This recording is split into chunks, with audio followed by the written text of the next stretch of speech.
속보인이 큰일 났다. 한국의 중대 결단.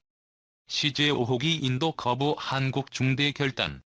한국인이 끝장낼 최후의 카드 꺼낸다 긴급 발표. 방사청 인도네시아 퇴출 준비. 인입은 KF-21 전투기 넘기지 않는다. 모 유튜브 채널에 올라온 영상 제목입니다. 진 중 한 명이 정말 사실이냐고 물어오는 바람에 알게 된 내용이고요. 몇몇 시청자들은 7월 8일 공개된 KF-21 지상 활주 영상에서 선명하게 보이는 인도네시아 국기를 보고 매우 불만스러운 반응을 보이기도 했습니다. 분명 인도네시아가 불신을 안길 만한 원인을 제공하기는 했지만 사업을 하다 보면 목표 달성을 위해 불신은 숨기고 신뢰는 내보여야 하는 때가 있는 법입니다. 현장에서 KF-21 프로젝트를 이끌고 있는 실무팀에게 있어 인도네시아는 할 수 있다면 끝까지 함께 가야 할 파트너입니다. 나중에 소개해드릴 필리핀 밀덕들이 KF-21 지상 활주 영상에 대해 보인 반응에서도 알 수 있지만 자국 공군이 아닌 다른 나라 공군에도 수출된 기체라는 타이틀은 수출 시장에서 엄청난 프리미엄을 제공해주기 때문입니다. 필리핀 국방부가 해외에서 방산물품을 도입할 때 적용되는 중요 법률이 있는데요. 생산하는 나라의 자국 군대만 운용하는 방산물품은 도입할 수 없으며 최소 하나 이상의 국가의 수출 실적이 있어야 한다는 내용의 법률입니다. FA-50의 경우에도 인도네시아에 T-50-12대, TA-54대가 수출되면서 필리핀에 수출할 수 있었는데요. 필리핀에서 가장 강력한 영향력을 가지고 있는 군사 블로거 맥스 디펜스도 인도네시아가 KF-21 블록 1을 최소 50대 이상 도입하는 계약을 체결한 덕분에 필리핀도 2026년 이후 KF-21을 곧바로 도입할 수 있는 길이 생겼다고 지적할 정도입니다. 그만큼 방산물품의 경우 해외 수출 실적은 중요한 의미를 지닌다는 뜻이며 그런 의미에서 인도네시아가 중요한 역할을 해주고 있다는 뜻입니다. 이 내용에 대해서는 별도의 포스팅에서 다뤄올 예정이고요. 어쨌든 인도네시아 덕분에 대한민국 공군만 도입할 때보다 생산량을 증대시킬 수 있어 규모의 경제를 좀 더 용이하게 실현할 수 있게 되었습니다. KF-21 프로젝트를 진행하는 실무진들에게 있어 이는 결코 무시할 수 없는 요소죠. 게다가 인도네시아와는 대우조선 해양이 건조하기로 되어 있는 잠수함 문제도 함께 걸려 있습니다. 여러모로 조심스러운 문제들이 얽혀 있는데 잊을만 하면 일부 국내 언론과 유튜버들에 의해 인도네시아 이슈가 재조명되고 발목을 잡으니 실무진들로서도 참 답답한 심정일 것입니다. 그래서 제가 직접 KF-21과 관련하여 정통한 소식통에게 방사청이 인도네시아 퇴출을 준비하고 있으며 인입은 KF-21 전투기를 넘기지 않을 것 이라는 유튜브 영상 내용의 사실관계를 확인해보았습니다. 소식통은 해당 유튜브 영상 내용에 대해 보람의 개발에 아무런 도움도 되지 않는 너무 과대 포장된 이야기라며 지난 7월 8일에 있었던 KF-21 지상활주 언론 공개 행사에서 있었던 에피소드를 설명해 주었습니다. 2022년 7월 8일 경남 사천 한국항공우주산업본사에서 KF-21 보람의 CJ1호기가 지상을 활주하는 모습이 처음으로 언론에 공개되었는데요. 이날 기자들과 만나 질문을 받았던 사람은 방위사업청 한국형전투기 사업단 체계 총괄팀장을 맡고 있는 노지만 공군 대령이었습니다. 국내 언론 파이낸셜 뉴스에 이 부분에 대한 언급이 있어 잠깐 인용해 보겠습니다.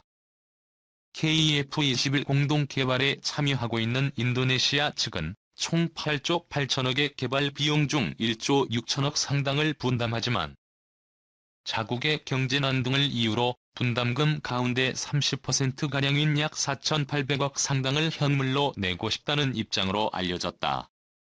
이와 관련한 기자들의 질의에 노지만 팀장은 인도네시아 측의 분담금이 현재 계획대로 납부되지 않은 것은 사실이라며 시제기 제공 시점은 합의된 대로 2026년 이후가 될 것이다. 분담금 납부가 제대로 안 되면 당연히 시제기 제공은 안 될 것이라고 설명했다.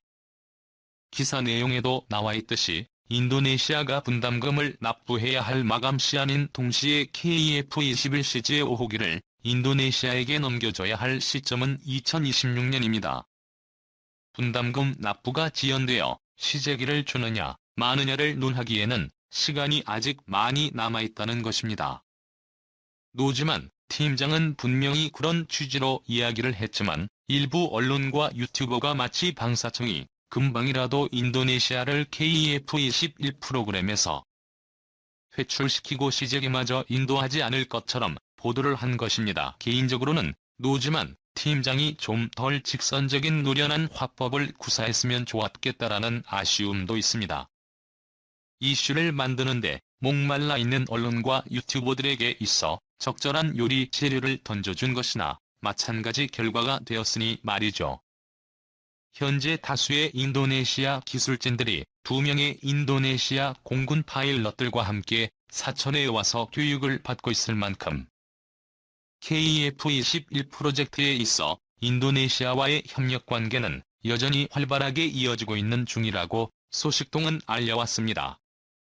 KF-21 보람의 중요 기술들이 인도네시아로 유출되지 않을까 걱정하는 일부 네티즌들에 대해서도 그런 걱정은 할 필요가 없을 것으로 본다고 소식통은 전했습니다. 인도네시아 기술진들에게는 안타까운 이야기가 되겠지만 인도네시아 현지에서 KF-21을 조립할 수 있는 수준의 기술을 생산직 엔지니어들에게 전수하고 있을 뿐 정작 KF-21에 적용된 중요한 핵심 기술에 접근할 수 있는 연구직 엔지니어들은 없다고 봐도 무방한 상황이라고 합니다. KKEMD 437화 로켓 마테니카이와 새로운 협정을 맺은 이후 로켓은 왜 FA-50을 밀어줄 수밖에 없었을까? 편에서 잠깐 언급이 되었지만 FA-50의 경우 부품들이 2개의 컨테이너에 나뉘어 선적되고 목적지에 도착하면 최소한의 장소에서 최대한의 효율로 다시 조립된다는 이야기가 있었습니다. 그렇다면 KF-21도 핵심 기술들이 적용된 중요 부품들은 대한민국에서 미리 제작을 한 뒤 선적해서 배로 보내고 현지에서는 전체적인 조립만 하면 되는 방식으로 수출이 가능하지 않을까 생각해봤습니다. 이는 어디까지나 제 개인적인 추론에 불과하지만 KF-21에 적용되어 있는 핵심 기술들 중 일부는 미국 정부가 특허를 가지고 있기 때문에 수출하는 대한민국도 보안에 상당한 신경을 쓸 수밖에 없습니다. 물론 엔진 역시 미국제인 GF414-400K이기도 하고요. 그런 점에서 KF-21이 미국의 수출 통제에 어느 정도 영향을 받는다고 보는 주장 역시 일부 타당성을 지니고 있다고 볼 수 있지만 그렇게 일정 부분 통제가 가능한 KF-21이기 때문에 미국이 핵심 4대 기술을 제외한 나머지 20개 정도의 기술을 기꺼이 대한민국에게 전수해준 것이라고 해석할 수도 있습니다. 어쨌든 방사청이 KF-21 프로그램에서 인도네시아를 퇴출시키려 한다는 주장은 팩트와는 거리가 멀고 설득력도 없습니다. 이미 말씀드렸다시피 현 상황에서 인도네시아를 KF-21 프로그램에서 배제시킨다고 해도 우리에게 하등득될 부분이 없기 때문입니다. 돈을 제때 갚지 않는 채무자에게 기분 내키는 대로 꼴도 보기 싫으니 꺼지라고 말하는 채권자가 현명할까요? 아니면 머리 꼭지가 돌고 복장이 터질 것 같아도 끝까지 달래가며 받아야 할 돈을 다 받아내는 채권자가 현명할까요? 그것도 받아야 할 돈이 1000에서 2000만 원도 아닌 조 단위의 돈인데 말입니다. 이 인도네시아 언론 중국 터키 TFX 도와줘 한국의 KF-21과 경쟁시킨다. 이 기사는 작년 말에 외신에서 터키가 파키스탄을 통해 TFX의 부족한 기술을 노리고 있다라는 보도 후 나온 보도입니다. 작년 말에 인도의 유레이시아 팀즈가 보도한 내용은 터키가 파키스탄에게 터키가 개발 중인 5세대 전투기 TFX의 공동 개발을 제안했다라는 내용입니다. 하지만 터키가 파키스탄에게 TFX의 공동 개발을 제안한 것은 파키스탄을 통해 중국의 전투기 기술을 도입하기 위한 것이라고 보도해 주목을 끌었습니다. 이 기사의 대략적인 내용은 현재 터키는 TFX에 들어갈 엔진을 자체적으로 개발하고 있지만 서방 세계에서의 기술 도입이 막히자 터키는 이슬람 국가와의 공동 개발 프로그램에 관심을 가진 것으로 보입니다. 미국의 블룸버그 통신도 터키가 전투기를 공동 개발하기 위해 파키스탄에 손을 뻗었다고 작년에 보도했으며 터키 국방부와 정부 관리들은 파키스탄 관리들과 전투기 공동 개발에 관한 회담을 가졌다고 전했습니다. 지난 2021년 1월에는 파키스탄과의 군사장비 개발 및 제조가 논의된 마지막 고위급 회담이 열렸으며 지난 1월 이후에 두 나라 간 회담은 공개되지 않고 있다고 보도했습니다. 이어 블룸버그 통신은 터키가 파키스탄과 전투기 공동 개발에 나선 이유를 설명했는데 이 부분이 아주 흥미롭습니다. 터키는 전투기와 미사일 등을 파키스탄과 공동 제조하는 프로젝트를 추진하고 있으며 이 프로젝트를 통해 중국의 군사기술에 접근할 수도 있다라고 전했습니다. 파키스탄은 중국과 함께 JF-17 전투기를 제작하고 있으며 샤힌 탄도미사일도 중국 미사일의 설계를 바탕으로 제작된 것으로 알려졌습니다. 터키는 파키스탄이 사이퍼 미사일 프로젝트와 TFX 전투기를 개발하는 전략적 동맹국이자 잠재적 파트너로 보고 있다고 익명을 전제로 한 소식통이 블룸버그 통신에게 말했다고 밝혔습니다. 이어 터키와 파키스탄 간의 회담에서 중국의 방위기술 공유에 대해 중국의 동의를 구했는지 여부에 대해서는 소식통이 말하지 않았다고 전했습니다. 이에 대해 중국 외교부는 무기 수출 규제에 대해 중국 정부는 언제나 군수품 수출에 대해 신중하고 책임감 있는 태도를 취했으며 중국의 군수물자 수출관리법과 규정을 엄격하게 이행하고 있다라고만 밝히고 있습니다. 에르도안 터키 대통령도 파키스탄과의 국방 프로젝트 협력에 대해 매우 잠재력이 높다라고 평가했으며 최근 몇 달간 최고 국방 관리들이 만났다고 전했습니다. 지금까지의 내용을 요약하면 터키는 TFX 프로젝트를 추진 중이지만 서방 세계에서 기술 도입이 쉽지가 않아 프로젝트는 정체되어 있으며 따라서 터키는 파키스탄과의 공동 개발을 통해 중국의 전투기 기술에 관심을 가진 것으로 보입니다. 참고로 외신에서 보도되고 있는 TFX에 대한 최신 기사는 터키가 TFX 엔진의 공개 입찰을 시작했다라는 기사입니다. 지난 13일에 보도된 디펜스NS의 보도에 의하면 TFX 엔진의 공개 입찰에는 현재까지 2개의 업체가 지원했으며 롤스로이스와의 합작사도 입찰에 응할 예정이라고 보도했습니다. 이어 TFX의 엔진은 고도 4만 pt에서 비행 가능하고 최대 속도 마하 1.8을 요구하고 있다라고 밝혔습니다. 이 밖에도 터키 정부의 입찰업체에 대한 필수 요구사항이 존재하는데 우선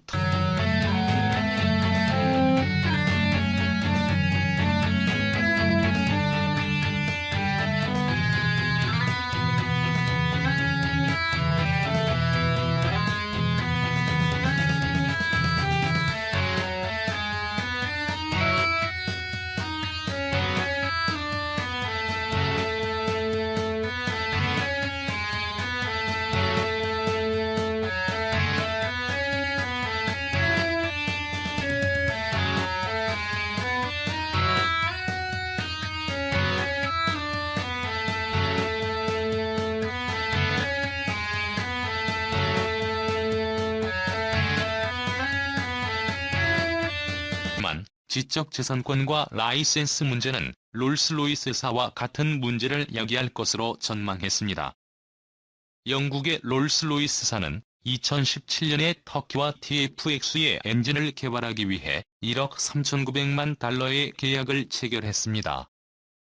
롤스로이스는 유로파이터 타이푼용으로 개발된 EJ200을 기반으로 터키와 TFX용 엔진을 개발할 예정이었으나 터키 측이 갑자기 TFX용 엔진의 지적재산권을 모두 터키 측에 귀속할 것을 요구해 옥신각신하기 시작했고 결국 협상이 결렬되면서 롤스로이스 측이 TFX 프로젝트에서 손을 뗀 것입니다.